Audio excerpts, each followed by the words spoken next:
Hello again. This is part 2 of my video showing you my home that was spray foamed. I was previously doing a video and I ended up accidentally turning the phone off. So anyways, this is it basically. There's really nothing much to see. I've got 2 inches of spray foam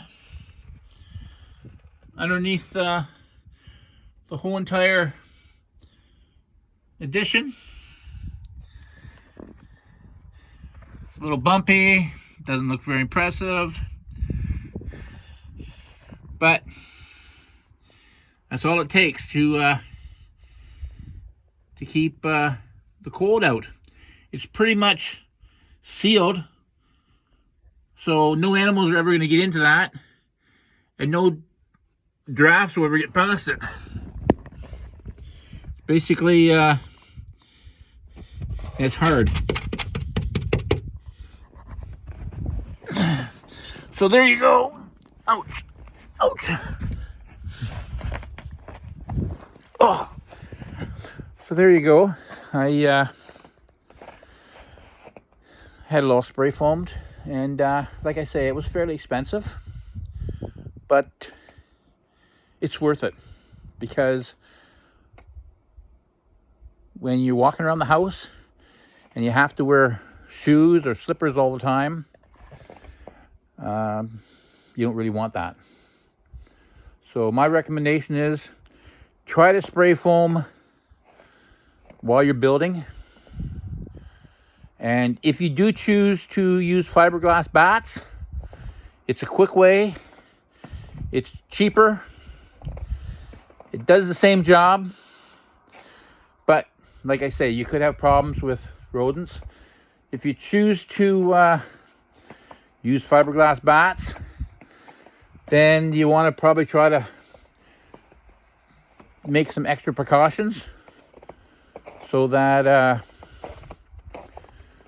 you can keep those animals out. So that's my video today on insulating.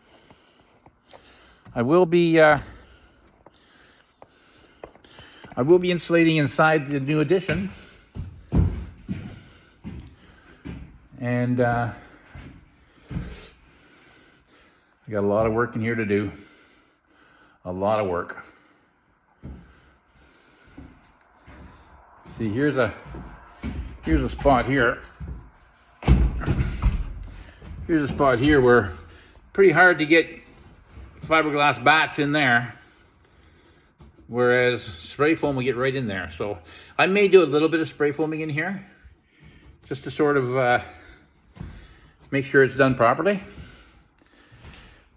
So, but basically, it's going to be done with fiberglass bats. So anyways, subscribe to my channel, and tell your friends to subscribe. And if you have any comments, send them to me for future videos. If you have any ideas or any experiences that you may have had. I don't know everything, but you know, so that's basically